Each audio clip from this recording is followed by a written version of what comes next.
दहेज जो मांगते हैं वो समाज के सेलेक्टेड भिखारी हैं। और कोई ये समझता है कि वो टेररिज्म करके इस तरह की घटना करके कश्मीर में शांति को भंग कर सकता है, तो ऑपरेशन सिंदूर ने बता दिया कि अगर आप छेड़ोगे तो भारत फिर आपको वो करेगा जो आपने कल्पना में सोचा। हम उत्तर प्रदेश समेत उन सभी राज्यों में जहां जहां SIR का अमल शुरू हो चुका है, लोगों में जागरूकता फैला रहे हैं, इसे खरोच करके ये चीज निकाल देनी चाहिए तो उनका भविष्य पाकिस्तान के साथ सुरक्षित रह सके। मदरसों ने आज़ादी की लड़ाई में वो कंट्रीब्यूशन दिया है कि अगर आप उसको हटा दें तो भारत की आज़ादी की तारीख मुकम्मल नहीं। ये कहते हो कि एक सेकुलर स्टेट नहीं होना चाहिए, तो भारत सरकार को, प्रधानमंत्री जी को, राज्यों के मुख्यमंत्री को आंसर करना चाहिए। मैं करूँगा तो उसमें भी धार्मिक तड़का लग जाएगा साहब। धीरेन्द्र शास्त्री जी की यात्रा पर मौलाना साहब ने प्रहार कर दिया है। आजकल तो वो चलती है ना ब्रेकिंग न्यूज़। हमने तो कभी नहीं कहा कि हम सिर्फ मुसलमानों के लिए काम करते हैं। हमने तो कहा कि भैया हम कौम और मिल्लत की खिदमत करते हैं। जमीयत की वैचारिक बुनियाद 1803 में रखी गई। तो इस्लाम जवान बेटे से कहता है कि जन्नत को तुम दुनिया में कहीं मत तलाश करो, हमने तुम्हारी माँ के कदमों में जन्नत को रख दिया। बताओ उससे बड़ा विमिन इंपॉर्टेंट होता है। हज्जतुल वदा के मौके पर last sermon of Prophet Muhammad सल्लल्लाहु अलैहि वसल्लम, उसमें कहा गया कि भाई हम महिलाओं को प्रॉपर्टी में हिस्सेदार पर सवाल किया। ये कहते हैं कि साहब वो RSS के एजेंट हैं, आप अगर नहीं है तो हम पर डिफेमेशन का केस करें। ये व्यक्ति जो RSS के एजेंट होने का आरोप लगाते हैं, इनके पिताजी कौन थे जरा सा पता कर लीजिए। इनके बीजेपी के फाउंडर मेंबर से आप इससे ज्यादा और कल्पना क्या कर सकते हैं साहब। और हम इस पर डिफेमेशन का केस करेंगे, इतना टाइम है हमारे पास। आज के दौर में मुसलमान एक डमरू होता है ना, वो बजाया जाता है, थोड़ी देर आनंद आता है और उसके बाद मामला खत्म। नमस्कार, आदाब। खबर एक्शन के इस चलते फिरते पॉडकास्ट में आपका स्वागत है। आज फिर मैं आपको एक ऐसी शख्सियत से रूबरू कराने जा रहा हूं जो मुसलमानों के हकूकों के लिए अक्सर लड़ाई लड़ते हुए देखे जाते हैं। मैं बात कर रहा हूं मौलाना सैयद काब रशीदी की। मौलाना सैयद काब रशीदी जमीयत उलमा हिंद के लीगल एडवाइज़र है और सुप्रीम कोर्ट के वकील भी हैं। मौलाना साहब, आपका बहुत बहुत स्वागत। शुक्रिया, धन्यवाद। मौलाना साहब, इस पॉडकास्ट में हम आपसे कई मुद्दों पर आपसे चर्चा करेंगे। पहला सवाल जो मेरा है, क्योंकि SIR चल रहा है, SIR को लेकर कहीं ना कहीं मुसलमानों में एक भ्रम की स्थिति है और आप लोगों को जागरूक भी कर रहे हैं। और कहीं ना कहीं अगर मैं राजनीतिक पॉलिटिकल पार्टियों की बात करूं तो पॉलिटिकल पार्टियों की कई सारे नज़रिए हैं, वो कई सारी बातें इस पर कर रहे हैं। हालांकि समाजवादी पार्टी की मैं बात करूं तो वो तो इसे कह रहे हैं कि इसे SIR होना ही नहीं चाहिए। जब SIR हो रहा है तो इसमें बुराई क्या है और कैसे आप इसको देखते हैं? देखिए, SIR के बारे में पॉलिटिकल पार्टीज क्या कह रही हैं उस पर मैं नहीं जाऊंगा, क्योंकि जब बिहार में SIR हो रहा था तो सुप्रीम कोर्ट में कई पॉलिटिकल पार्टीज गई थी, लेकिन सुप्रीम कोर्ट ने SIR की प्रक्रिया पर रोक लगाने से इनकार कर दिया था। हम उत्तर प्रदेश समेत उन सभी राज्यों में जहां जहां SIR का अमल शुरू हो चुका है, लोगों में जागरूकता फैला रहे हैं और लोगों से ये कह रहे हैं कि आपको इसका पार्ट बनना चाहिए। अगर देश की कोई भी पॉलिटिकल पार्टी ये चाहती है कि मुसलमान SIR के टॉपिक पर लीड करे किसी आंदोलन को या फ्रंट पर आए, तो मैं नहीं समझता कि इसको स्वीकार किया जा सकता है। हम अगर इसको किसी भी रूप में पॉलिटिकल इशू बनाते हैं तो हम समझते हैं कि लोग हमसे क्या करवाना चाहते हैं। इसलिए मैं सिर्फ इतनी बात कह रहा हूं कि SIR NRC का पार्ट है, नहीं है, NRC की प्रक्रिया है, नहीं है, ये पॉलिटिकल पार्टीज को तय करना चाहिए। मैं अपना एक उद्देश्य और अपनी एक लाइन लेकर के चल रहा हूं कि हमें एक समय सीमा के अंदर लोगों को ज्यादा से ज्यादा गणना प्रपत्र फिल करा करके सबमिट कराने। मैंने खुद ने SIR फॉर्म कैसे फिल किया जाए उस सिलसिले में एक वीडियो भी बनाई है जो बड़े पैमाने पर देखी गई है। दूसरा ये कि एसआईआर को लेकर के जो भ्रांतियां समाज में फैली हुई थी, मिसाल के तौर पर एक चीज ये थी कि साहब अगर हम शहर में रहते हैं और हम पहले गांव में रहते थे और हमारा वोट गांव में भी आया है, तो हमें शहर का छोड़ करके गांव का गणना प्रपत्र भरना चाहिए ताकि हमारी जमीनें सुरक्षित रहें। नहीं, जो डबलिंग होती थी वोटों की, कहा जाता है कि जगह जगह गांव में भी बनवा दिए कुछ लोग शहर में आके, अगर वो वोट कट रहे हैं तो उसमें कोई बुराई वाली बात तो है देखिए नहीं। सेक्शन 31 तो खुद कहता है कि अगर आपने 2 जगह फॉर्म फिल कर दिया तो आपको 1 साल तक की जेल भी हो सकती है। ये प्रक्रिया इससे पहले भी हुई है, 8 मरतबा एसआईआर पहले भी हुआ है। यकीनन ये अमल इतना इजी नहीं है। इतने बड़े पैमाने पर आप देखेंगे कई कई जगहों पर तो शिकायत ये है कि बीएलओ फॉर्म नहीं दे पा रहे हैं, कहीं कहीं ऐसे बीएलओ हैं जिनको कोई ज्यादा जानकारी नहीं है। लेकिन हमने अपनी यूनिटों से ये बात कही है अलग अलग कॉन्फ्रेंसेस में और मीडिया के माध्यम से भी कि भाई 5 लोगों की टीम हर क्षेत्र में ऐसे नौजवानों की बने जो बीएलओ को सपोर्ट करे, उनकी मदद करे, उनकी रीच कराए आम कॉमन लोगों तक। और मस्जिद को एक सेंटर के रूप में हमने प्रचारित किया है कि भाई यहां से काम हो ताकि वक्त रहते हुए मुसलमान खास करके ये काम कर सके। लेकिन इस काम इतनी बड़ी प्रक्रिया के लिए इतना कम समय देना ये अपने आप में बहुत सारे लोगों को परेशान भी कर रहा है।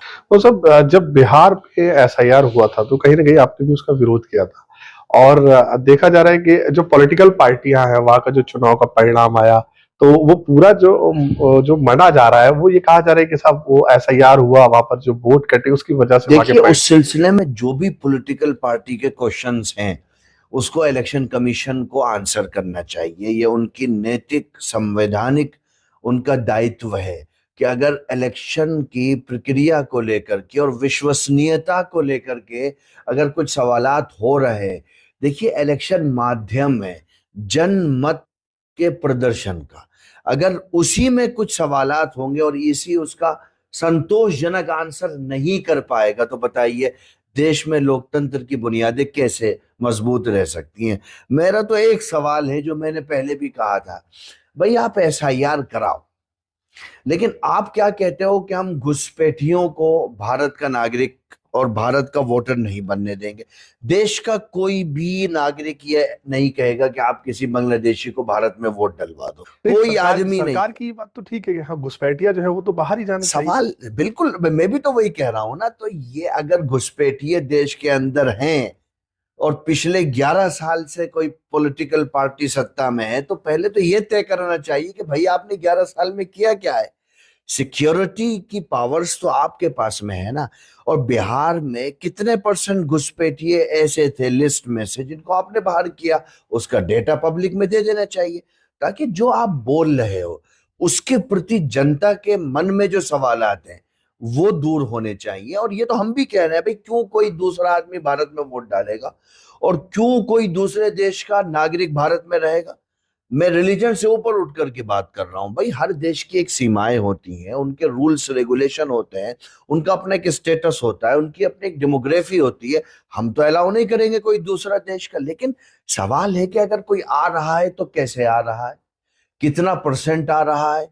क्या सिर्फ चुनावी दावों के अंदर माइंड डाइवर्ट करने के लिए, मुद्दों से पीछे हटाने के लिए इस तरह की बातें बोली जाती हैं और जब चुनाव चला जाता है तो सारी चीजें खत्म हो जाती हैं। तो जो सरकार एसआईआर करा रही है तो जमीयत, सीधे तौर पे कहा जाए कि जमीयत सरकार के साथ खड़ी है। नहीं मैं नहीं कह सकता हम साथ खड़े हैं। हम ये कह रहे हैं कि इलेक्शन कमीशन जो एसआईआर करा रहा है हम मुसलमानों को जागरूक कर रहे हैं, उनकी मदद कर रहे हैं, क्योंकि इसमें कुछ सवालात ऐसे जिनका आंसर हमारे पास भी नहीं। हम आगे समय के ऊपर बहुत सारी चीजों को निर्भर करते हैं। हम कोई ऐसी बात नहीं कह रहे जिससे समाज के अंदर एक तरीके का कोई कंट्रोवर्सी आए, बल्कि हम एसआईआर को लेकर के जितने इश्यूज को हम एड्रेस कर रहे हैं ना कोई दूसरी संस्था कर रही होगी ना कोई पॉलिटिकल पार्टी कर रही होगी। जितना वर्कर हमारा ग्राउंड जीरो पर काम कर रहा है, और मैं समझता हूं कि तमिलनाडु हो चाहे मध्य प्रदेश हो चाहे उत्तर प्रदेश हो, इन राज्यों का मुसलमान कम से कम अच्छा जागरूक है और वो बहुत मतलब मजबूती के साथ में इस प्रक्रिया का पार्ट बन रहा है। बस हम मदरसों को अगर हम लें तो मदरसों को लेकर कहीं ना कहीं राजनीति बेहद गरमाई हुई रहती है। उत्तराखंड सरकार की अगर बात करें तो उन्होंने मदरसा बोर्ड ही भंग कर दिया। अगर सरकार ये चाहती है कि मदरसे आधुनिक हो, बच्चे वहाँ के आधुनिकरण जो शिक्षा आधुनिक शिक्षा है उसे उसे प्राप्त करें, तो इसमें बुराई क्या है? नहीं, कोई भी बुराई नहीं है। देखिए, मदरसों का जो कॉन्सेप्ट है वो शिक्षा की पृष्ठभूमि में प्योर रिलीजियस कॉन्सेप्ट है। आप थोड़ा सा समझिए इस चीज को। मदरसे बनाए गए हैं इसलिए कि समाज के अंदर और भारत के मुसलमानों के बीच में रिलीजियस आइडेंटिटी, डिग्निटी, इंटीग्रिटी और रिलीजन के प्रति उनकी जागरूकता बनी रहे। इस खास मोटिव के तहत मदरसों को बनाया गया है। आप देखते होंगे कि बड़े अच्छे अच्छे नारे आते हैं कि साहब मदरसों से डॉक्टर निकलने चाहिए, मदरसों से इंजीनियर, बैरिस्टर, लॉयर और आईएएस और आईपीएस और जुडिशरी के लोग निकलने चाहिए। आप मैं काउंटर क्वेश्चन करता हूं, समाज में ये क्यों नहीं कहा जाता कि मेडिकल कॉलेज, यूनिवर्सिटीज से भी उलमा, मुफ्ती और काजी निकलने चाहिए? भाई, हम मदरसों में आने वाले बच्चे, मुझे बड़ी हैरत होती है, सरकार को बड़ी चिंता है मदरसों की। मदरसों की चिंता नहीं है, दरअसल उस रिलीजियस आइडेंटिटी से उनको इख्तलाफ है जो रिलीजियस आइडेंटिटी मदरसे पैदा करते हैं। भाई, कम्युनिटी का 1% तबका सिर्फ मदरसों में आता है। आप मुरादाबाद में पॉडकास्ट हम कर रहे हैं, आप मुरादाबाद में जाकर के देखिए कि ऑल मुस्लिम पॉपुलेशन का कितना परसेंट मदरसों में आता है। 1% भी नहीं होगा, मैं गारंटी के साथ आपको कह रहा हूं।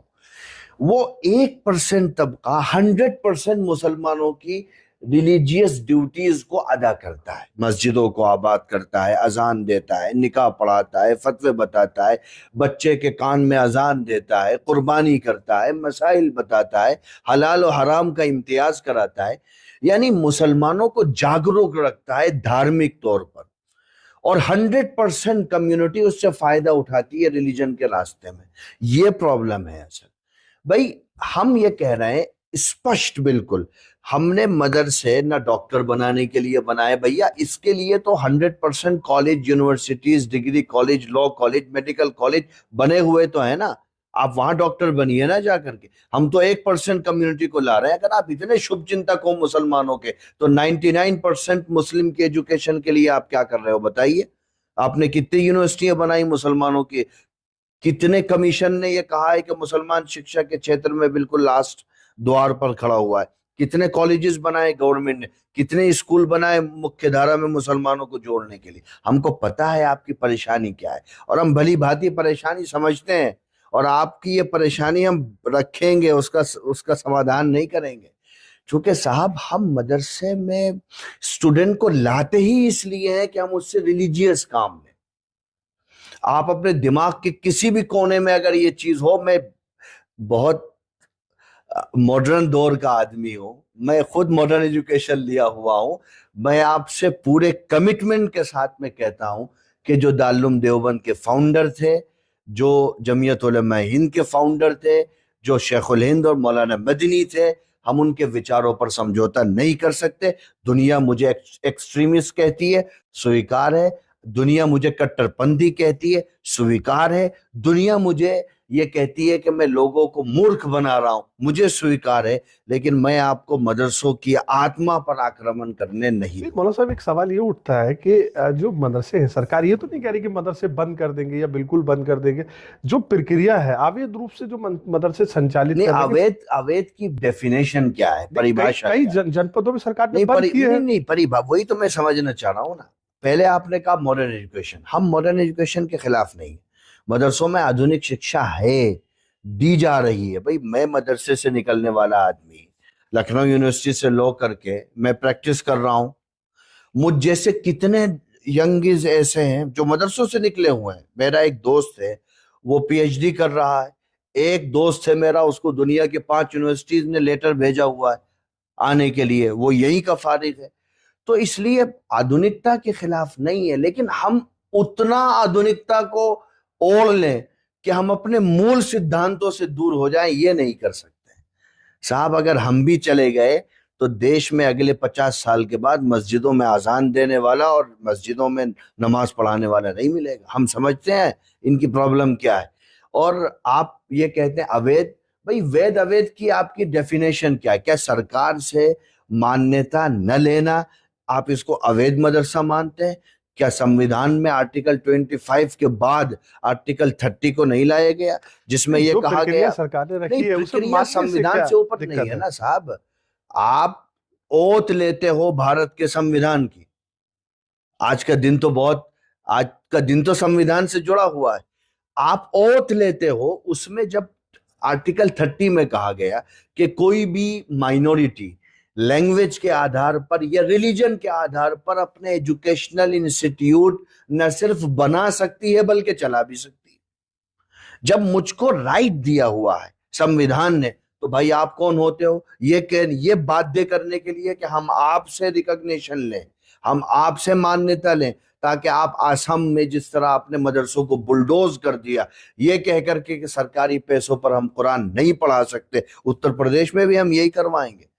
फिर आप आरटीई एक्ट लाए 2009 में, हमने विरोध किया। उस वक्त की सरकार ने 2012 में अमेंडमेंट करके मदरसों को, गुरुकुल को इससे बाहर कर दिया। उस अमेंडमेंट को चैलेंज किया गया, Brahmavati educational cultural trust versus union of India. 2014 में 5 जजों की बेंच ने सुप्रीम कोर्ट की ये कहा कि आरटीई से मदरसों का एक्सेप्शन भारत के संविधान के बेसिक स्ट्रक्चर को डैमेज नहीं करता है। उसके बाद आपने एनसीपीसीआर के नाम से यही मान्यता गैर मान्यता में हमें उलझा दिया। जमीयत उलमाए हिंद मौलाना अरशद मदनी साहब की लीडरशिप में और स्टेट प्रेसिडेंट मौलाना अरशद रशीदी साहब के हुक्म पर सुप्रीम कोर्ट गई हमने, और डीवाई चंद्रचूड़ जी की अदालत में हमारा केस लगा, तत्कालीन चीफ जस्टिस ऑफ इंडिया। उन्होंने एनसीपीसीआर के सभी नोटिस को स्टे कर दिया। उसके बाद उत्तर प्रदेश सरकार ने एक लेटर जारी किया विशेष सचिव ने। आपको हैरत होगी 2024 के लास्ट मंथ में, और ये कहा गया कि साहब चूंकि रिकॉग्निशन वाला मान्यता और गैर मान्यता वाला मैटर सुप्रीम कोर्ट में अंडर सब जुडिस है, इसलिए इसको लेकर के कोई नोटिस ना दिया जाए। तो हमारी जो संविधान की दृष्टि से हमारा जो स्टेटस है वो तो बहुत क्लियर है। तो आप हमें ये बाध्य कैसे कर सकते हो कि हम आपसे रिकॉग्निशन लें ताकि आप अपना एजेंडा मदरसों के अंदर लागू करो? भाई मदरसे आजाद है, सॉवरन है, पूरी आजादी के साथ में उन्होंने पहले का सफर भी तय किया है, अब भी सफर कर रहे हैं और आगे भी इसी तरीके से धार्मिक शिक्षा की और धार्मिक विचारों की रक्षा सुरक्षा का काम करते रहेंगे और धार्मिक चेतना के केंद्र बिंदु मदरसे बने रहेंगे। मौलाना साहब ये बात मदरसे की हो गई, लेकिन अगर हम वक्फ संपत्तियों की बात करें तो सरकार कह रही है कि हम वक्फ संपत्तियां जो हैं वो फाइंड आउट कर रहे हैं, कहाँ कहाँ हैं, कितनी कितनी है, क्योंकि वो ये कह रहे हैं कि भूमाफियाओं का लोग उस पर कब्जा है। जो संपत्ति है वक्फ की संपत्ति, वो मुसलमानों के बच्चों के काम आनी चाहिए, उनकी शिक्षा पर उसका उस पर यूनिवर्सिटी बने, उस पर कॉलेज बने, उस पर स्कूल बने। ये क्या कि जो लोगों ने कब्जा कर रखा है, तो इसमें क्या बुराई है कि वो कब्जा सरकार मुक्त कराना चाहती है? कोई बुराई नहीं। कब्जे का जिम्मेदार कौन है? वक्फ बोर्ड का चेयरमैन कौन नियुक्त करता है? कमेटी कौन बनाता है? वो किसके अंडर में आती है? वो हमारे अंडर में आती है क्या? तो जिम्मेदार कौन है? साहब आप ही जिम्मेदार हो, चेयरमैन आप बनाते हो, पावर आपको दी हुई है, तो आप उसके लिए आम मुसलमान को जिम्मेदार कैसे कर सकते? आपने भ्रष्ट निकम्मे नाकारा लोगों को वक्फ बोर्ड का चेयरमैन बना रखा है, तो वो जाहिर सी बात है वो लूटेंगे, इसके अलावा तो कुछ नहीं करेंगे। और इतिहास गवाह हजारों करोड़ की प्रॉपर्टी वक्फ को आग लगा दी गई, उसके लिए आम मुसलमान जिम्मेदार है क्या साहब? आम रिलीजियस ऑर्गेनाइजेशन जिम्मेदार है क्या उसके लिए? अगर सरकार ये कह रही है कि हम चिन्हित कर रहे हैं तो फिर क्या बुराई है उसमें? तो साहब कब्जा किसने कराया था? आप करो ना, मैं तो कह रहा हूं कोई बुराई नहीं, बिल्कुल करो भाई, इससे अच्छी बात क्या होगी? आप सारे कब्जे मुक्त कराओ, हम तो आपके साथ में हैं। हम कब कह रहे हैं कब्जा मुक्त मत करो? जितना भी इलीगल है सब खत्म करो और आप एक बढ़िया तरीके से वक्फ संपत्ति को सिक्योर करोगे तो हम आपसे क्यों विरोध करेंगे? और आपके पास पावर है, आपके पास बजट है, आपके पास संसाधन है, आप कर सकते हो, हम नहीं कर सकते हैं ये काम। तो इसमें तो हम किसी के विरोध में नहीं जा रहे, न सरकार के विरोध में जा रहे। अगर केंद्र सरकार करती है, ये कहती भैया हम वक्फ संपत्तियों को कब्जा मुक्त कराएंगे, तो मैं केंद्र सरकार के साथ में खड़ा हो जाऊंगा, भाई चलो करा दो यार, आप ही ने कब्जा करवाया था। मेरा मीनिंग सरकार से, सरकार ने कब्जा कराया था, सरकार ही कब्जा हटवा रही है, तो मुझे क्या आपत्ति हो सकती है उसमें? मौन साहब, दिल्ली में ब्लास्ट हुआ, कई सारे जो मासूम लोग थे वो उसमें मारे गए, और कई सारे जो मुस्लिम डॉक्टर्स हैं उनके नाम उसमें आए कि उन्होंने वो ब्लास्ट किया, बम ब्लास्ट किया। मौलाना साहब, सवाल ये खड़ा होता है कि जितने भी बम ब्लास्ट होते हैं, मुस्लिम के नाम क्यों उसमें आते हैं? कौन लोग हैं जो इनका ब्रेन वॉश कर रहे हैं? जमीयत आखिर युवाओं पर काम क्यों नहीं करता? क्यों उनको जागरूक नहीं करता कि भाई ऐसे लोगों के बहकावे में नहीं आना चाहिए, आतंकवाद के दलदल में नहीं उनको जाना चाहिए? देखिए, जमीयत ने तो बहुत जागरूकता पैदा की है। आप देखेंगे कि भारत में जितने भी गल्फ में पिछले सालों में जो मूवमेंट उठे हैं और टेररिज्म का जो नंगा नाच दुनिया ने देखा है, चाहे वो दाइश के नाम पर हो या और अलग अलग संगठनों के नाम पर हो, उसका प्रकोप भारत में तो नहीं हुआ है। तो इसके लिए आप जमीयत उलमा हिंद समेत बहुत सारे धार्मिक संगठनों को उसको क्रेडिट दे सकते हैं। दूसरा, दिल्ली ब्लास्ट की जो बात है, देखिए बहुत दुर्भाग्यपूर्ण है, और जिस तरीके से डॉक्टर्स के नाम आए हैं, मुझे बड़ी हैरत है उनकी बुद्धि पर।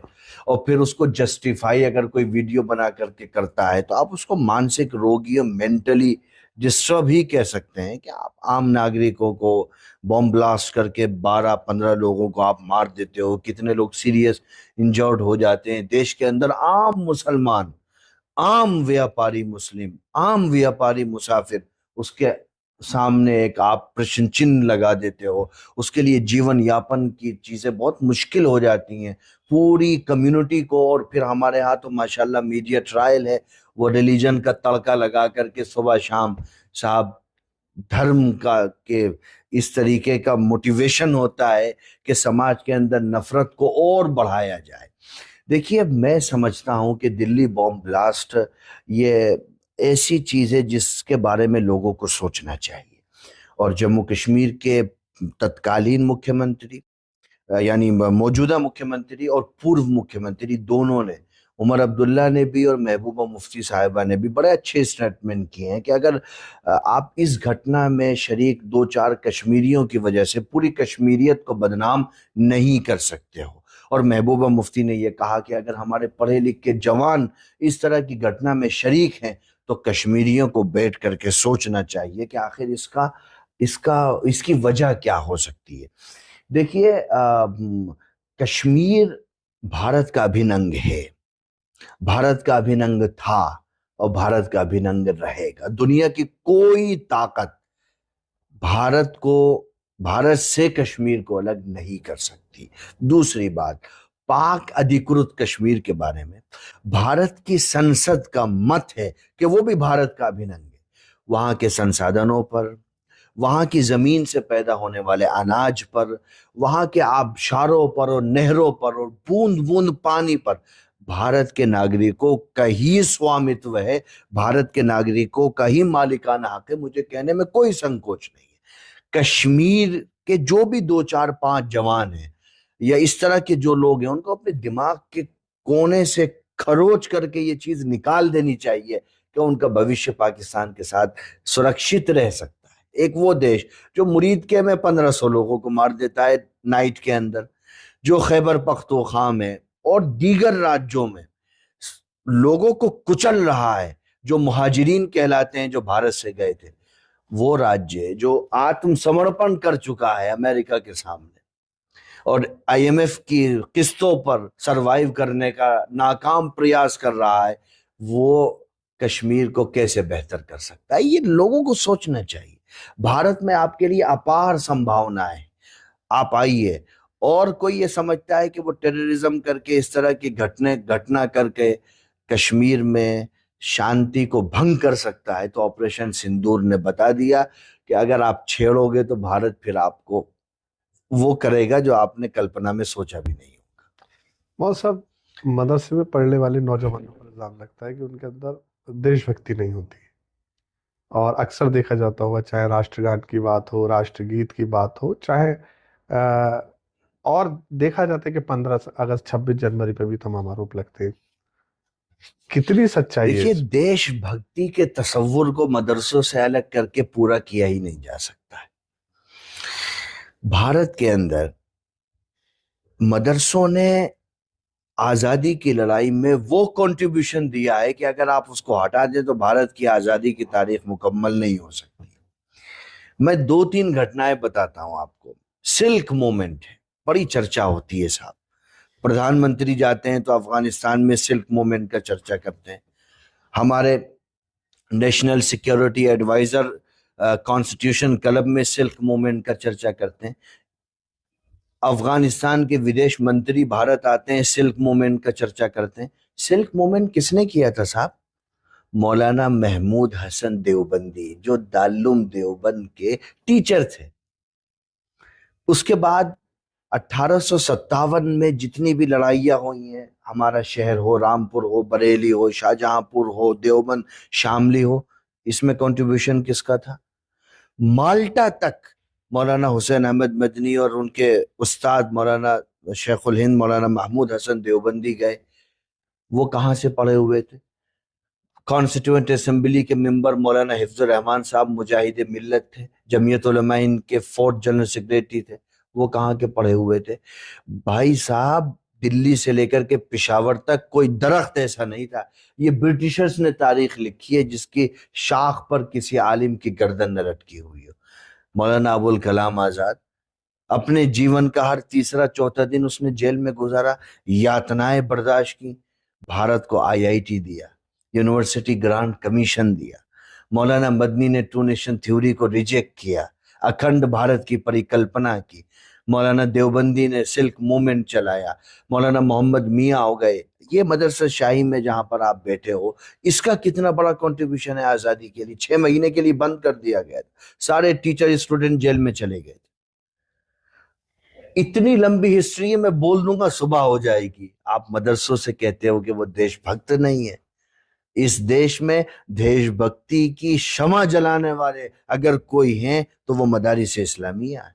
उनको अलग करके, मैंने कहा ना, आप देशभक्ति का तस्वुर भी पेश नहीं कर सकते। और जहां तक तिरंगे की बात है साहब, हमारी लड़ाई पूरी तिरंगे के मान सम्मान के लिए रही है, तिरंगे के उत्थान के लिए रही है। मैं आपको कहता हूं, जब टेररिज्म चल रहा था, बहुत घटनाएं हो रही थी, दारुल देवबंद ने बहुत बड़ी कॉन्फ्रेंस की थी देवबंद के अंदर और कहा था कि फिरका परस्ती और दहशतगर्दी का इस्लाम से कोई ताल्लुक नहीं है। आप देखो ना, भारत के अंदर मुसलमान कितने % उन ऑर्गेनाइजेशन से जुड़े हैं जो दुनिया के अंदर आतंकवाद के नाम पर एक मजाक कर रही थी मानवता के साथ में। क्या ये मदारिस इस्लामिया का और उलमा का कंट्रीब्यूशन नहीं है? किसी के ये कह देने से कि मदरसे आतंकवाद का अड्डा है, यहाँ टेररिज्म को प्रमोट किया जा रहा है, यहाँ पर इस तरह के विचार पैदा किए जा रहे हैं, इसके कहने से क्या होता है साहब? हमारा गौरवशाली वैभवशाली इतिहास है और हम डंके की चोट पर कहते हैं कि हमारे कंट्रीब्यूशन के बगैर भारत की आजादी की तारीख मुकम्मल नहीं हो सकती। मौलाना साहब, धीरेन्द्र शास्त्री की यात्रा कर रहे हैं और तमाम देखा जा रहा है कि तमाम सेलिब्रिटी भी उनकी यात्रा में उनके साथ शामिल है, और वो कह रहे हैं कि हिंदू राष्ट्र बनना चाहिए भारत, और वो कह रहे हैं हिंदुओं का राष्ट्र है तो हिंदू राष्ट्र बनना चाहिए, इसमें क्या बुराई है? हिंदू राष्ट्र की परिकल्पना क्या है? अगर वो धार्मिक चेतना को बढ़ाने के लिए निकले हैं और अपने धर्म का प्रचार प्रसार कर रहे हैं तो इस पे कोई आपत्ति नहीं है, किसी को भी नहीं हो सकती है, फ्रीडम ऑफ रिलीजन है। लेकिन अगर आप कहते हो कि भारत को एक सेकुलर गणराज्य के अलावा एक हिंदू राष्ट्र के रूप में प्रसिद्ध किया जाए विश्व पटल पर, तो सबसे पहले तो भारत के प्रधानमंत्री को उसके बारे में जवाब देना चाहिए। क्या ये गांधी और जवाहरलाल नेहरू, पटेल, मौलाना आजाद, मौलाना मदनी और शहीद भगत सिंह, हजारों फ्रीडम फाइटर्स का क्या ये अपमान नहीं है? मैं तो ये कह रहा हूं कि अगर आप ये कहते हो कि एक सेकुलर स्टेट नहीं होना चाहिए, तो भारत सरकार को, प्रधानमंत्री जी को, राज्यों के मुख्यमंत्री को आंसर करना चाहिए। मैं करूंगा तो उसमें भी धार्मिक तड़का लग जाएगा साहब। धीरेन्द्र शास्त्री जी की यात्रा पर मौलाना साहब ने प्रहार कर दिया है। आजकल तो वो चलती है ना ब्रेकिंग न्यूज, वो सब बैठे तो रहते वहां हैं। देखा गया कि जो धीरेन्द्र शास्त्री जी की यात्रा है उसमें कई मुसलमानों ने भी स्वागत किया है उनका। कौन मुसलमान है? कौन मुसलमान? समाज तय करता है ना। देखिए, आप कहीं दाढ़ी टोपी कुर्ते पजामे में पहुंच जाओ तो आप समाज का प्रतिनिधित्व करते हो, ऐसा तो नहीं होता है। समाज तय करता है। हम जानते हैं कौन कितना बड़ा मुसलमान है। और इसीलिए मैं कह रहा हूं कि मैं कोई विरोध करूंगा तो पॉलिटिकल चीजें बहुत मजबूत हो जाएंगी। भाई बहुत अच्छा है, दुनिया चाहती है कि हम विरोध करें ऐसी घटनाओं का। हम क्यों विरोध करें भाई? प्रधानमंत्री जी बताए, जो सिस्टम संविधान की शपथ लेकर के चल रहा है, अगर वो उसी संविधान को खत्म करने की अगर कोई बात करता है तो फिर सरकारों को बताना चाहिए। और इतिहास तो बड़ा निर्मम होता है, इतिहास से बड़ा निर्मम कोई नहीं होता है। आप पढ़ेंगे और गलती से एक सफे के बजाय 2 सफे उलट जाएंगे तो 100 साल का इतिहास खत्म हो जाता है। भारत की जड़ें लोकतांत्रिक व्यवस्था में इतनी गहरी हैं कि शायद कोई उसको छिन्न भिन्न नहीं कर सकता है। ये मेरी अपनी कल्पना है। तो इसलिए मैंने कहा कि अगर धार्मिक प्रचार कर रहे हैं तो भाई ठीक है, और अगर चाहते हैं कि देश को हिंदू राष्ट्र डिक्लेयर कर दिया जाए, भारत के संविधान को खत्म कर दिया जाए, तो डॉक्टर अंबेडकर के अनुयायी हैं, उनके विवेक पर छोड़ देते हैं, वो क्या करेंगे उसे। देश में मॉब लिंचिंग की घटनाएं बढ़ी हैं, हेट स्पीच भी आप देख रहे होंगे अ, अक्सर सुनने मिली जाती है कहीं ना कहीं। और कैसे इसको देखते हैं आप? ये लगातार तो बढ़ रही है हेट बहुत स्पीच। बहुत बहुत दुर्भाग्यपूर्ण है। ये एक ऐसी चीज है जिसने हमारे समाजी ताने बाने को खत्म कर दिया, और हर कुर्सी पर बैठा हुआ आदमी हेट स्पीच कर रहा है। जिसको जहां मौका मिलता है हेट स्पीच कर देता है। मॉब लिंचिंग की घटनाएं, भीड़ जमा होती है, 5-7 लोगों को मार देती है। कितनी घटनाएं देश के अंदर पिछले कुछ सालों में हुई हैं, क्या इसको जस्टिफाई किया जा सकता है? तहसीन पूनेवाला केस में सुप्रीम कोर्ट ने जो ऑर्डर दिया है उसको पढ़ लेना चाहिए साहब। स्पष्ट ऑर्डर है कि भाई साहब, आप इतने टाइम में इन्वेस्टिगेशन को पूर्ण करोगे, लोगों के अंदर जागरूकता फैलाओगे, विक्टिम को आप मुआवजा दोगे, और इतने कड़े रूल्स रेगुलेशन तय किए हैं कि अगर उसको कोई भी सरकार अडॉप्ट कर ले तो मॉब लिंचिंग की सिंगल घटना भी 100 साल में नहीं हो पाएगी। लेकिन मैं अब उस सुप्रीम कोर्ट का ऑर्डर है, अब उसको किस तरह लिया जा रहा है आप भी जानते हैं, मैं भी जानता हूं। हेट स्पीच को लेकर के क्या सुप्रीम कोर्ट का आदेश नहीं है?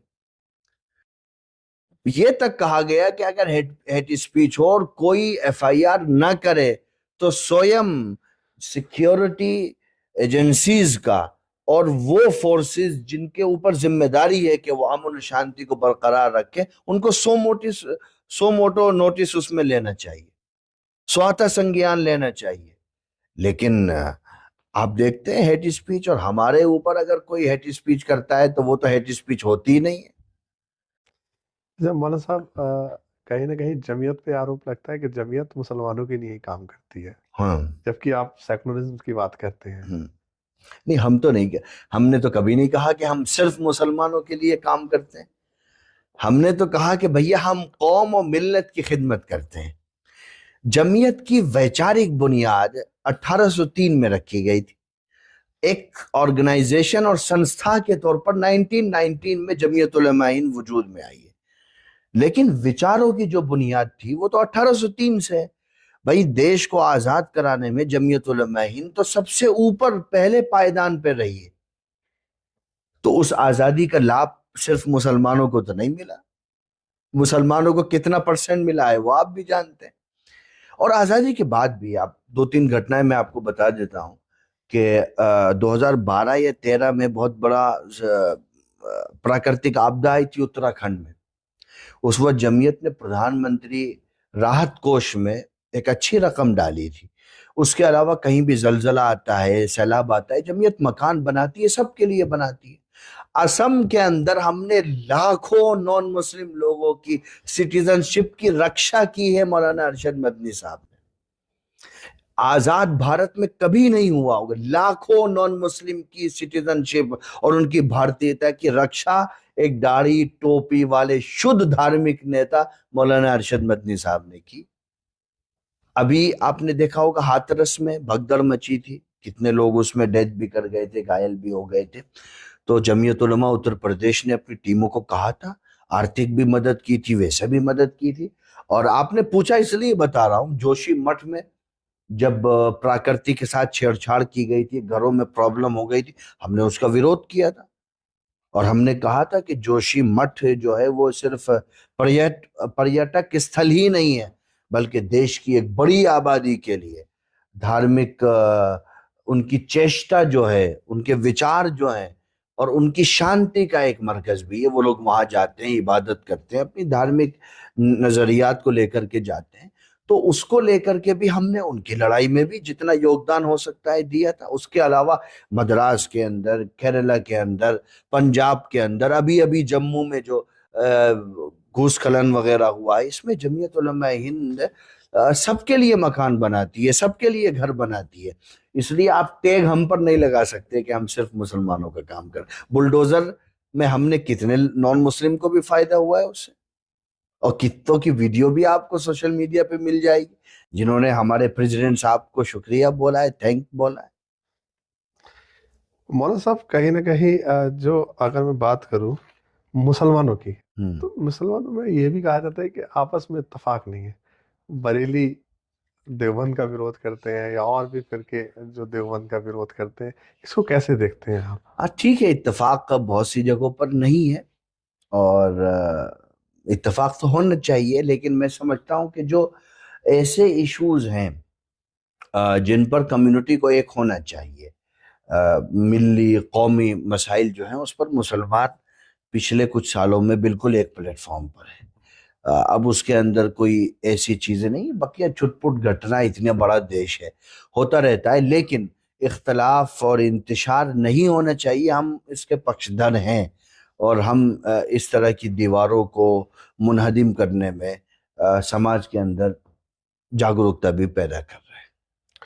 मौलाना साहब, एक ये भी आरोप लगता है कि इस्लाम में औरतों को बराबरी का हक नहीं दिया गया है, और ये अक्सर देखा जाता है कि बहुत बहुत बहुत ही सत्य से बहुत दूर आरोप है।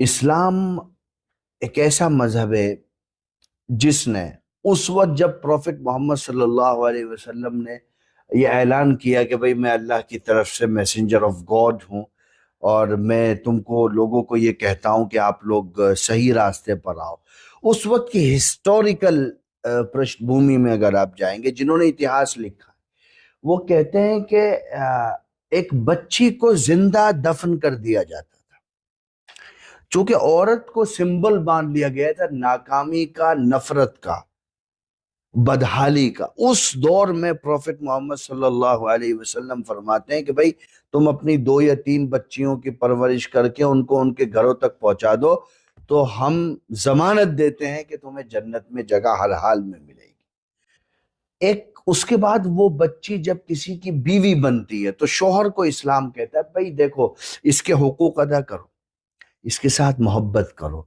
शफकत से प्यार से पेश आओ। अगर तुम इसके साथ जुल्म करोगे तो कयामत में तुमसे सवाल होगा। अब वो बच्ची जब माँ बन जाती है तो इस्लाम जवान बेटे से कहता है कि दुनिया, जन्नत को तुम दुनिया में कहीं मत तलाश करो, हमने तुम्हारी माँ के कदमों में जन्नत को रख दिया। बताओ उससे बड़ा विमेन एम्पावरमेंट और क्या हो सकता है। हज्जतुल वदा के मौके पर last sermon of Prophet Muhammad सल्लल्लाहु अलैहि वसल्लम, उसमें कहा गया कि भाई हम महिलाओं को प्रॉपर्टी में हिस्सेदार बना रहे हैं, महिलाएं जो हैं वो बाप की विरासत में शरीक होंगी। तो आपके सिर्फ एक नैरेटिव पैदा करने से कि साहब इस्लाम महिला सशक्तिकरण के खिलाफ है, ये कैसे मुमकिन है? और साहब, जब आज़ादी के बाद विभाजन की बात हुई तो जमीयत ने कहा जाता है कि विरोध किया था विभाजन का। और विभाजन के विरोध में जमीयत खड़ी थी, उस दौरान कौन लोग थे जो विभाजन का कारण बने? और हालांकि जिन लोगों को कहा जाता है, मोहम्मद अली जिन्ना के बारे में कहा जाता है कि उनकी वजह से विभाजन हुआ, और कुछ लोग भारत में भी ऐसे देखे जाते हैं कि जो मोहम्मद अली जिन्ना को अच्छा बताते हैं, उनके बारे में अच्छी तरीके से प्रस्तुत करते हैं, जबकि विभाजन का सबसे बड़ा कारण मोहम्मद अली जिन्ना था। देखिए, मोहम्मद अली जिन्ना और उस जैसी सोच वाले लोग थे विभाजन के जिम्मेदार। जमीयत उलमा हिंद शुरू से अपने क्लियर एजेंडे के साथ मुल्क की तकसीम की मुखालिफ थी, और मौलाना हुसैन अहमद मदनी रहमतुल्लाह अलैह ने एक किताब भी लिखी थी मुत्तहिदा कौमी नजरिए पर, कि साहब कौमें वतन से बनती हैं, मजहब से नहीं बनती हैं। और उन्होंने उसमें बुनियाद बनाया था एग्जाम्पल के तौर पर रियासत मदीना को। हुजूर सल्लल्लाहु अलैहि वसल्लम ने जो रियासत बनाई थी वो रिलीजन की बुनियाद पर नहीं बनाई थी, बल्कि वतन की बुनियाद पर बनाई। यहूदियों से पैक्ट किया गया था, कहा गया था कि भाई आप और हम मिल करके यहाँ रहेंगे, जो आपका दुश्मन वो हमारा दुश्मन, जो हमारा दुश्मन वो आपका दुश्मन। हमारे अंदर रिलीजियस तौर पर एक दूसरे के विपरीत विचार हो सकते हैं, लेकिन एक देश के तौर पर, एक रियासत के तौर पर हम सब लोग एक मत हैं, एक सफ हैं। हमने इसको ग्राउंड बना करके उस वक्त मौलाना मदनी ने कहा था कि नहीं साहब, हमको रिलीजन के नाम पर कोई नया मुल्क नहीं चाहिए। पूरा मदनी फार्मूला भी आया था। मौलाना आज़ाद की आप जामा मस्जिद वाली तकरीर सुन लीजिए। उन्होंने कहा कि कोई फरिश्ता उतर करके कुतुब मीनार पे खड़े हो करके अगर मुझसे ये कहे कि साहब आप हिंदू मुस्लिम इत्तेहाद की बात छोड़ दें तो हम आपको आज़ादी दे देंगे, तो उन्होंने कहा मैं हिंदू मुस्लिम इत्तेहाद की बात फिर भी नहीं छोड़ूंगा। तो ये जो चीजें हैं, हमारा जो विभाजन को लेकर के जो नजरिया था, आज भी मैं आपको कहता हूं, 19 अगर आप देखेंगे 1942 में मौलाना आजाद ने शोरश काश्मीरी को एक इंटरव्यू दिया था, आप उसको पढ़िए। पाकिस्तान के बारे में जो कुछ उन्होंने लिखा था, आजादी के कई दशकों के बाद दुनिया अगर उस इंटरव्यू को पढ़ेगी तो ऐसा लगेगा कि आज मौलाना आजाद उस देश को देख करके बोल रहे हैं जो उन्होंने आजादी से पहले एक देश के कल्पना के वक्त में ये सारी बातें बोली। और हम कहते हैं आज भी कि हमारा जो एजेंडा था उस वक्त, भाई मैं आपको एक सवाल करता हूं, आप एक बात बताओ भैया, मुल्क बना पाकिस्तान और बांग्लादेश, अभी तो दो मुल्क हो गए, उस वक्त तो एक था, रिलीजन एक था, मसलक एक था, तो फिर 25 साल में क्यों विभाजन हो गया? अगर धर्म हम कहते हैं कि कौमों की तामीर का जरिया होते हैं, तो आप बताओ ना 25 साल में आपका मुल्क क्यों दो टुकड़ों में हो गया? धर्म भी एक था, मसलक भी एक था, तरीक़े कार भी एक था, आपके ऊपर के उलमा लीडर्स भी एक थे, फिर भी आप अलग हो गए 25 साल में। तो मौलाना मदनी का, मौलाना आज़ाद का, मुफ्ती किफ़ायतुल्लाह का, मुजाहिद मिल्लत मौलाना हिफ्ज़ुर रहमान सेवारवी का और जमीयत उलमा इनका मजमूई तौर पर जो नज़रिया था वो सही था।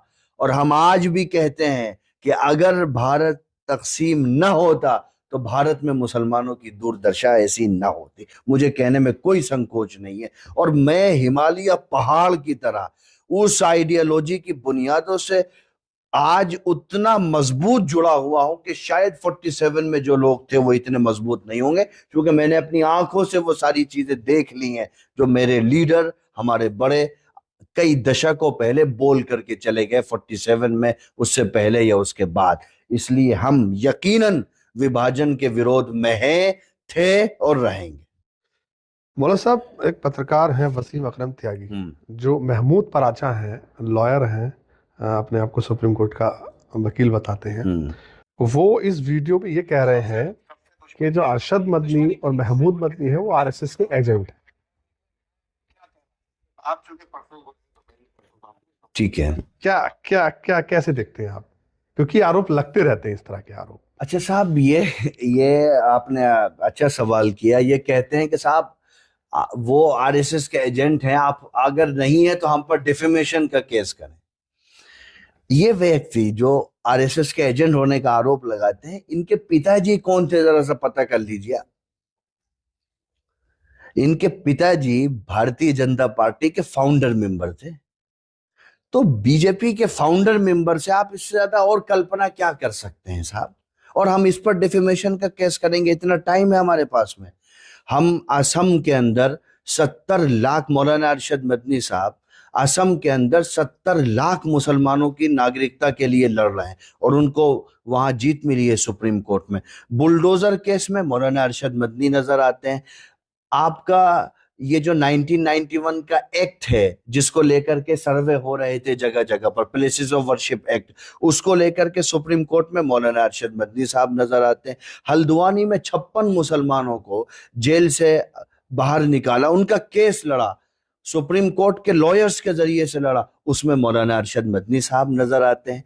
इसके अलावा मदरसों की लड़ाई, आप कल्पना कर सकते हैं, हजारों मदरसों पर तलवार लटकी हुई थी एनसीपीसीआर में, उसमें मौलाना अरशद मदनी साहब नजर आते हैं। वक्फ अमेंडमेंट एक्ट आता है, सबसे बड़े सम्मेलन देश के अंदर, उसके खिलाफ में 3 रैलियां मौलाना अरशद मदनी साहब करते हैं। सुप्रीम कोर्ट में कपिल सिब्बल साहब मौलाना अरशद मदनी के वकील के तौर पर पेश होते हैं। तो भाई, वक्फ उम्मीद सेंट्रल पोर्टल पर जायदादों को अपलोड किया जाए, मौलाना अरशद मदनी साहब करते हैं। संभल दंगों पर मौलाना अरशद मदनी साहब की state unit free legal aid देती है। मुरादाबाद लिंचिंग पर मौलाना अरशद मदनी साहब की यूनिट फ्री लीगल एड देती है। अलीगढ़ लिंचिंग पर मौलाना अरशद मदनी साहब की यूनिट फ्री लीगल एड देती है। कुशीनगर में, महाराजगंज में मदरसों के लिए स्टेट प्रेसिडेंट मौलाना अरशद रशीदी साहब की लीडरशिप में और मौलाना अरशद मदनी साहब की क़यादत में जमीयत उलमा हिंद ने इलाहाबाद हाई कोर्ट में उनके केस लड़ती है और जिसमें से कईयों को तो रिलीफ भी मिल गई है। तो भाई, आप हमारी क्रेडिबिलिटी पर सवाल उठाओगे, जमीयत उलमा हिंद, और इस पर हम डेफिमेशन का केस क्यों करेंगे भैया? इतना टाइम है हमारे पास में, इतना पैसा है, हम भारत के कमजोर, गरीब, मजलूम मुसलमानों के लिए हम खड़े होंगे, उनकी मदद करेंगे। इस पर डिफेमेशन का केस करके क्या करेंगे? इनकी क्रेडिबिलिटी क्या है भाई? ये हमारे पड़ोस में आए थे चुनाव लड़ने के लिए, अब आप पूछ लीजिएगा जाकर के कितना वोट मिला था। रामपुर लड़े थे चुनाव। हाँ, जहां भी लड़े हो, हमारे पड़ोस में ही आए थे कहीं। तो इनकी क्या क्रेडिबिलिटी है? हम इन पर डिफेमेशन, इसके बारे में हम चर्चा करके इसका स्टेटस भी नहीं बढ़ाएंगे साहब। हमारी समाज के प्रति जो जवाबदेही है और हमारी जो जिम्मेदारी, हम डंके की चोट पर आन बान शान के साथ में कौम और मिल्लत की खिदमत कर रहे हैं और हमें इस पर अल्लाह के हुक्म से और अल्लाह के फजल से हमारे मन को संतोष भी है। इस तरह के लोग बहुत है, कुछ लोग लिख करके भी क्रिटिसाइज कर, और इनका कोई कंट्रीब्यूशन मुसलमानों के लिए, कम्युनिटी के लिए नहीं है। भाई, आप किस पर आरोप लगाते हो? जिसके फादर, जिसके पिताजी अगर ब्रिटिश गवर्नमेंट से कहते कि रायसीना हिल्स के सामने आप वायसराय जहां रहते हैं उससे ऊंचा महल मुझे बना करके दो, तो ब्रिटिश गवर्नमेंट बना करके देती। सिर्फ एक मांग करती ब्रिटिश गवर्नमेंट कि आप अंग्रेजों के खिलाफ फौज में भर्ती होने का फतवा वापस ले लीजिए। ये मौलाना हुसैन अहमद मदनी के बेटे हैं, जिसने कहा था मसाइब में उलझकर मुस्कुराना मेरी फितरत है, मुझे नाकामियों पर अश्क बरसाना नहीं आता। आप उस बुलेट पर, आपकी, मैं औकात और हैसियत के शब्द नहीं बोलना चाहता, मेरी थोड़ी भाषा की मर्यादाएं हैं, वरना आपकी क्या क्रेडिबिलिटी है? आप उस पर बात करते हैं। आप कहते हैं मौलाना महमूद मदनी साहब भी आरएसएस के एजेंट हैं, और कह कौन रहा है ना, मैंने शुरू में कहा, भारतीय जनता पार्टी का फाउंडर मेंबर का बेटा कह रहा है। अब लोगों के विवेक पर छोड़ दीजिए। जिस महमूद मदनी ने, जब मुसलमानों पर टेररिज्म का लेबल चिपकाया जा रहा था, उन्होंने मुल्क के अंदर कई राज्यों में आतंकवाद विरोधी और अमन शांति को लेकर के बड़े बड़े सम्मेलन किए। और आपको मैं बताता हूं, आपके माध्यम से लोगों को भी, 2014 में जब आईएसआईएस का प्रकोप बहुत था, तो उस वक्त के तत्कालीन गृह मंत्री ने, राजनाथ सिंह ने, पार्लियामेंट की पटल से यह बात कही थी कि अगर भारत के धर्म गुरु मुसलमान युवाओं के अंदर जागरूकता पैदा न करते तो हम आईएसआईएस में इन्वॉल्व होने से नौजवानों को इतनी भारी मात्रा में न रोक पाते। भाई साहब, आपका मालदीव के लोग ज्यादा चले गए या आईएसआईएस में, भारत के नहीं गए? इसके लिए क्रेडिट आप किसको दीजिएगा? इनको दीजिएगा। तो इसलिए भाई, हम, ये हमारी शराफत इजाजत नहीं देती कि हम इस तरह के लोगों पर कोई टिप्पणी करें। ना, ऐसा नहीं है कि हमें बोलना नहीं आता, जब हम बोलते हैं तो साहब पूरी बुनियादों से निकाल करके ले आते हैं। आप ये तो बहुत बड़ी बात हो गई, हमारे प्रेसिडेंट के बारे में बोल रहे, हमारे बारे में भी कुछ लोग बोलते हैं, हम तो जवाब नहीं देते। क्या मतलब क्या है इस तरह की बातों का भाई? आप, हम तो नहीं कह रहे कि जमीयत सब ठेका ली हुई है, हर समस्या का समाधान जमीयत ही करेगी। हमारे प्रेसिडेंट ने तो ऐसा दावा नहीं किया। आपका क्या कंट्रीब्यूशन है, आप पेश करो ना।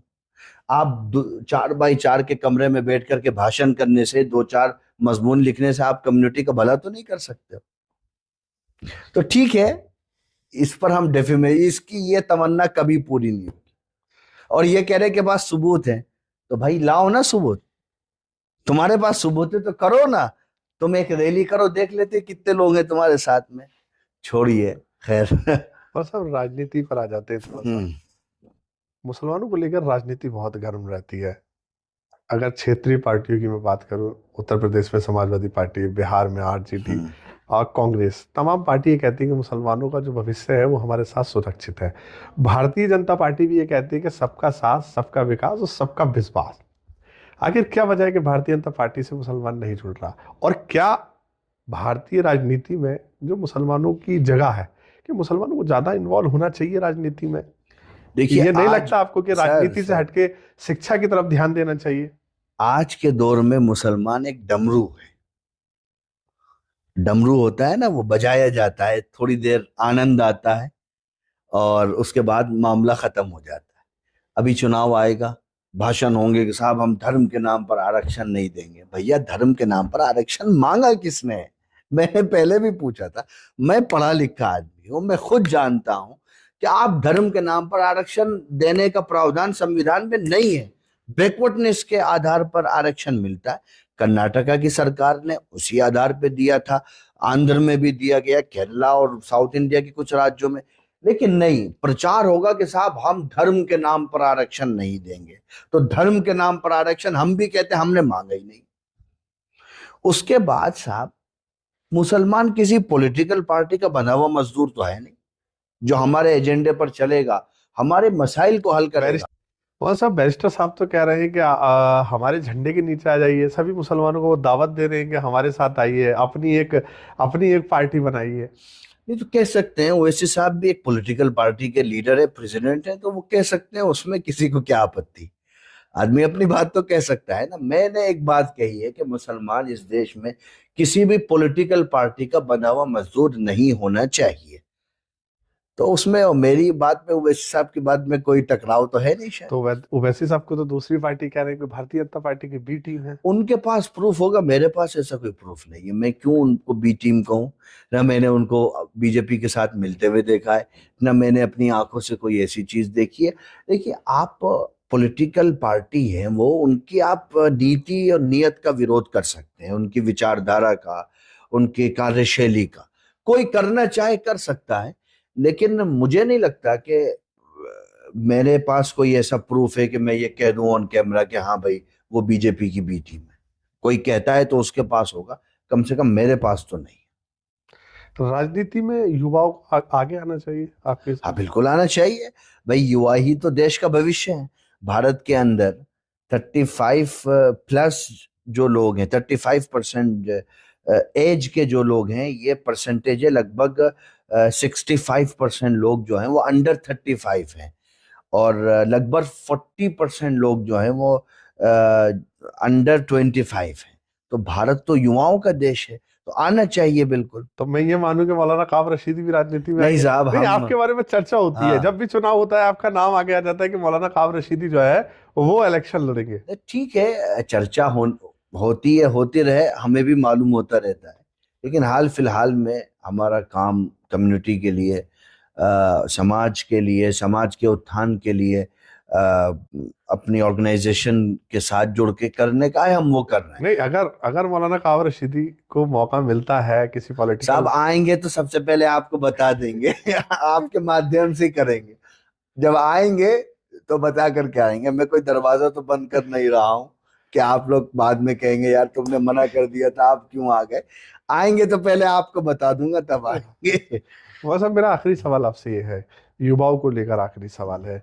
जमीयत जो है वो युवाओं के लिए भी काम करती है। जमीयत, देखिए, मैं युवाओं को किसी ऑर्गेनाइजेशन के लेवल पर कोई सुझाव नहीं दे रहा हूं। मैंने खुद काम किया, मैं 5 साल से सार्वजनिक जीवन में हूँ। सार्वजनिक जीवन की अपनी एक कुछ मर्यादाएं होती हैं, कुछ उतार नहीं, चढ़ाव। ये सवाल मैं इसलिए कर रहा हूँ आपसे क्योंकि अब हाल ही में कई सारे ऐसे मामले हुए जिसमें मुस्लिम नौजवानों पे कई सारे आरोप लगे, उसमें वो आरोप कहीं ना कहीं सिद्ध होते भी नजर आ रहे हैं, तो नहीं, उनके लिए आरोप क्या? आरोप कितने सिद्ध होते हैं ये हमारे यहाँ, तो मसला ये है ना कि आरोपित होने से पहले ही उसका मीडिया ट्रायल हो जाता है, तो उस पर तो नहीं जाएंगे। लेकिन मैं ये कहना चाहूंगा आपके माध्यम से सभी युवाओं को, चाहे वो रिलीजियस एजुकेशन में हो या नॉन रिलीजियस एजुकेशन में हो, कि वो अपने आप को आत्मनिर्भर बनाए। हमारे यहाँ एक एक माइंड सेट है कि साहब जो बूढ़े लोग होते हैं ना, वो समझते हैं कि भाई जब तक हम जीवित हैं किसी को कुछ करने ही नहीं देंगे।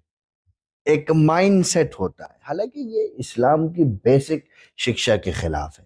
भाई अगर आप युवाओं को प्रमोट नहीं करोगे, आप उनको आगे नहीं बढ़ाओगे, अपने सामने उनको स्टैंड नहीं करोगे, तो कल वो आपके जाने के बाद कैसे समाज की बागडोर संभाल सकेंगे। लेकिन ये है बहरहाल एक कल्चर है, एक नेचर है कि आप बाकायदा, मैं तो ये कहता हूं, हो सकता है मुझे कोई ट्रोल भी कर सकता है इस बात पर, कि हमारे यहाँ युवाओं की शक्तियों का इस्तेहसाल इस लेवल पर किया जाता है कि शायद इतिहास में नहीं हुआ होगा। तो इसलिए अब युवाओं को भी चाहिए कि साहब बैसाखी ना लें किसी की भी, नथिंग। आप स्ट्रगल करें, मेहनत करें, अपने रास्ते में आने वाली रुकावटों को हटाएं, पत्थरों को दूर करके अपनी इमारत के खुद मेमार बने। किसी की बैसाखी और कंधे का इस्तेमाल न करें। आपको अलावा जिल्लत और रुसवाई के कुछ नहीं मिलने वाला है, चाहे वो पॉलिटिकल ऑर्गेनाइजेशन हो। और माफ करिएगा कि बहुत सारी ऐसी तंजीमें भी हैं जो युवाओं को उस लेवल पर उनके लिए माहौल को साजगार नहीं कर रही हैं, जो एक समाज के उत्थान में युवाओं का कंट्रीब्यूशन होना चाहिए। तो मैं तो यही कहूंगा कि भाई मेहनत करो और 100% आप कामयाब होगे जी। आप लिख लो, आप संघर्ष करोगे, कामयाबी आपके पैर चूमेगी। अरे भाई मुझको लखनऊ जाना है दिल्ली से, मैं क्यों किसी की कार में जाऊं, मेरे पास साइकिल है, साइकिल से जाऊंगा, ठीक है, 4 दिन के बाद पहुंचूंगा। अब मालूम हुआ किसी के कार में बैठ गया, आगरा में जाके उसने उतार दिया, तो अब मालूम होगा पैदल जा रहा हूं लखनऊ में। तो अपने आप चलो भैया, और आप अपने आप को वहां खड़ा कर दो कि कल आदमी आपको ये महसूस करे कि भैया इसको ले लें तो अच्छा ही होगा, फायदा ही हो जाएगा। बाकी आप अपने रास्ते बनाओ और अच्छे लोगों के साथ मिल करके काम करो, नियत में इखलास हो, तो 100% भाई आपके लिए कामयाबी बैठी है। आप ही इस देश के मेहमान हो, आप कौम और मिल्लत का फ्यूचर हो। कोई 104 साल का आदमी भारत के मुसलमानों का भविष्य नहीं है। अगर भारत के मुसलमानों की दुर्दशा 50 साल के बाद क्या होनी है, आज आपको वो देखना है, तो युवाओं के चेहरों को, उनकी नॉलेज को, उनके थॉट को, उनकी कार्यशैली, कार्य पद्धति को आप देख लोगे। आप 50 साल के बाद भारत में मुसलमान किस स्टेटस के साथ है उसकी कल्पना आप कर लोगे आज। तो युवाओं को तो आना चाहिए, करना चाहिए, बल पे करना चाहिए। और हाँ, और जिद के साथ कर, जो कहीं अगर रोके, तो मैं अपनी बात आपको बताऊं, हमको जिद हो जाती है।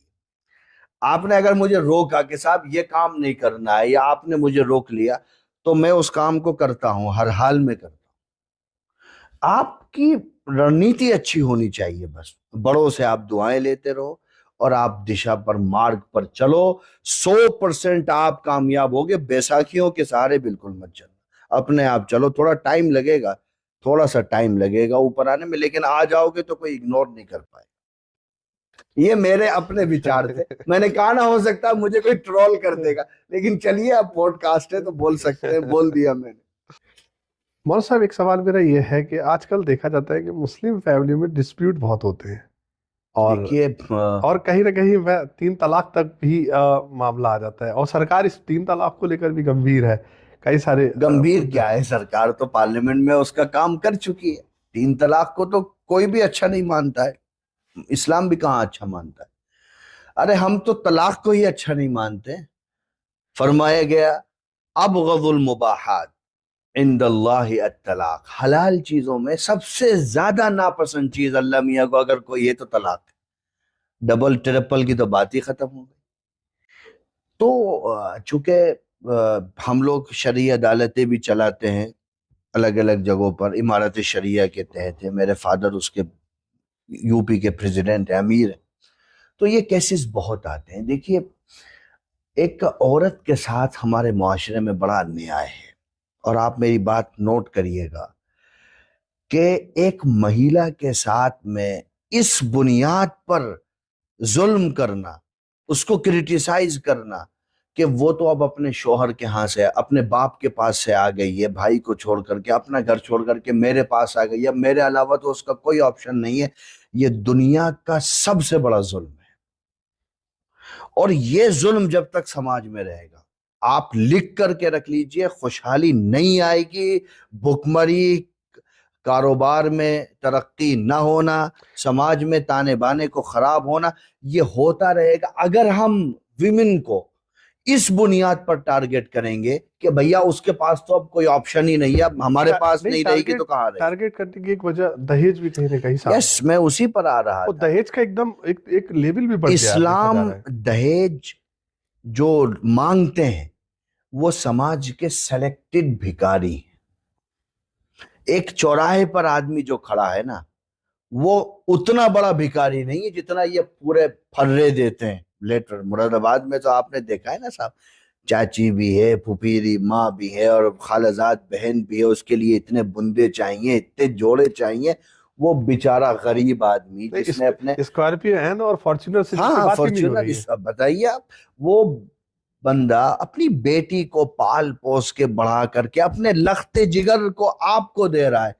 मैं अल्लाह की इज्जत और जलाल की कसम खा करके कहता हूं, इससे बड़ा अन्याय दुनिया में कुछ नहीं हो सकता कि तुम औरत के बाप से मुतालबा करो, और अगर वो पूरा ना करे तो उसकी बच्ची को जिंदगी भर यातनाएं दे। तो तू तो खाली हाथ आ गई, तुम लाई क्या थी? मैंने जैसे आपसे सवाल किया फिरका परस्ती का, अब फिरका परस्ती तो काफी मतलब आपस में तनाजा तो देखा साहब जाता है, लेकिन लेकिन इस पर मुसलमान नहीं एक नहीं, होकर काम नहीं करते कि भाई ये ये दहेज तो का मसला क्यों। ये सबसे बड़ी हलाकत की वजह है साहब। मैं तो आपसे कह रहा हूं यार, आपको एक बाप ने अपनी बेटी दे दी, अब इससे बड़े आप इंसान की कीमत लगाओगे दुनिया में? आप जाइए जरा किसी अच्छे आदमी को ले जा करके सीपी में खड़ा कर दीजिए, देखिए कितने सीआर की बोली लगती है, आप लगा पाइएगा? आप और क्या चाहते हो भैया? आप अगर उस लड़की को इज्जत नहीं दे सकते, प्यार नहीं दे सकते, मोहब्बत नहीं दे सकते, शफकत नहीं दे सकते, तो आपके मर्द होने पर अल्लाह की लानत हो। और क्या कह सकता हूं? अब आप कहेंगे यार मौलाना साहब प्रो विमेन हो रहे हैं, ये तो मर्दों के हुकूक की बात ही नहीं कर रहे हैं, ये तो टोटल औरतों की बात। भाई साहब, जो समाज का आज का जो स्टेटस है, मैं उसको, कितने बाप मेरे पास आते हैं, कहते हैं मौलाना साहब जवान बच्चियां हैं, हमको शादी करनी है लेकिन पैसा नहीं है, क्योंकि 800 लोग तो खाने पर आ रहे हैं। अब आप बताइए क्या करेगा गरीब आदमी, कहाँ जाएगा? हमने जिना को आसान कर दिया, निकाह को मुश्किल कर दिया। आज के दौर में जिना इंतहाई आसान है और निकाह इंतहाई मुश्किल है। नबी करीम सल्लल्लाहु अलैहि वसल्लम के दीन की ये तस्वीर 1400 साल में कभी नहीं पेश की गई, जो आज मुसलमान खुद पेश कर रहा है। ये समझता है कि साहब ये तो बददीनी है ही नहीं। मैं लिख करके आपको दे रहा हूं साहब, ये अल्लाह के अजाब का सबसे बड़ा जरिया है। ये आप इंसान की नस्लें तबाह और बर्बाद हो जाएंगी इस चक्कर में। भाई एक बाप अपनी बेटी को क्या दे रहा है, आपको उससे क्या प्रॉब्लम है? मुझे क्या प्रॉब्लम हो सकती है? भाई कोई बाप अपनी बेटी को मिसाल के तौर पर 10 करोड़ रुपए दे रहा है, दे सकता है वो बाप और बेटी का ताल। ये जो हम जो बड़े बड़े लेटर लिखते हैं ना, ये कि साहब ये होना भी, आपने कहा स्कॉर्पियो से नीचे बात नहीं है, ब्लड से नीचे बात नहीं है, और साहब, और लड़के के लिए नहीं, उसके पूरे परिवार के लिए, उसकी मुंह बोली बहनों के लिए, हमारे शहर में तो तमाशा बना दिया है साहब। अब इस तमाशे को कैसे खत्म किया जाए, ये समाज को सोचना पड़ेगा, वरना भुखमरी, बदहाली और खौफ और बदकारी समाज के अंदर बढ़ती रहेगी। नहीं, आपको नहीं लगता कि इस अब बात को खत्म करने के लिए दहेज के, क्योंकि गरीब व्यक्ति सबसे ज्यादा इसका शिकार होता है, कि एक कम्युनिटी को, मुस्लिम कम्युनिटी को एक साथ आना चाहिए और एक साथ मिलकर इसका विरोध करना चाहिए। हम जमीयत करेगी इसका भैया, इस आपको पहल को हैरत आगे बढ़ाएगी। होगी कि जमीयत उलमा हिंद और सभी उलमा मैक्सिमम बहुत लास्ट लेवल पर जाकर के इसको अपोज करते हैं, लास्ट लेवल पर जाकर इसको अपोज भी करते हैं और एक्सपोज भी कर दें। भाई देखो, मैं बहुत ज्यादा ऐसी चीजें तो नहीं बोल सकता जो करना बहुत मुश्किल हो। मैं सिर्फ दहेज की बात कर रहा हूँ, जहेज की बात। भाई ठीक है यार, आप खाना कर लेते हो, हालांकि उस पर भी हमारे सीनियर लोग सुनेंगे तो बोलेंगे नहीं बोलना चाहिए था। ठीक है, आप खाना कर लेते हो, आपके पास पैसा है, मैं उस पर नहीं जाऊंगा कि वो सही है गलत है, लेकिन यहां तो आप जुल्म कर रहे हो ना यार। ठीक है, हर बाप पैसे वाला थोड़ी होगा, हर बाप के पास इतना पैसा थोड़ी होगा कि वो मालूम होगा कि साहब वो कार तो दे देता है, अब 6 साल तो किसको भरनी है, बाप को भरनी है। अब वो बीपी शुगर न जाने हजार किस्म की बीमारियों में शरीक है, क्योंकि उसको पता है कि भैया महीने की 29 तारीख हो गई, बैंक में देना है, वरना नोटिस पहुंचेगा किधर, दामाद के पास, तो पूरा का पूरा घर उजड़ जाएगा। कितने लोगों ने अपने घर बेच दिए किस्तें देने के लिए, उनको परेशानी है। कितने लोगों की कोविड में नौकरी चली गई और कोविड से जस्ट पहले शादी हुई थी, अब वो घूम रहे हैं। अपने खर्चे की चिंता नहीं है, दामाद साहब का पेट भरा जाए उसकी चिंता है, उनकी बाइक और उनकी कार की किस्तें अदा हो नहीं है। डूब मरने का मकाम नहीं है तो और क्या है। तो ये थे हमारे साथ मौलाना सैयद काब रशीदी साहब, जिनसे कई मुद्दों पर चर्चा हुई और कई सारे कॉन्सेप्ट भी क्लियर हुए। दहेज को लेकर उन्होंने अपनी बात रखी, महिलाओं के हकूक़ों को लेकर उन्होंने बात रखी, और तमाम तरह से जो मुस्लिमों की आधुनिक शिक्षा है उस पर भी उन्होंने अपनी बात रखी। फिर मैं मिलता हूँ एक नए गेस्ट के साथ, मुझे दीजिए इजाज़त, नमस्कार।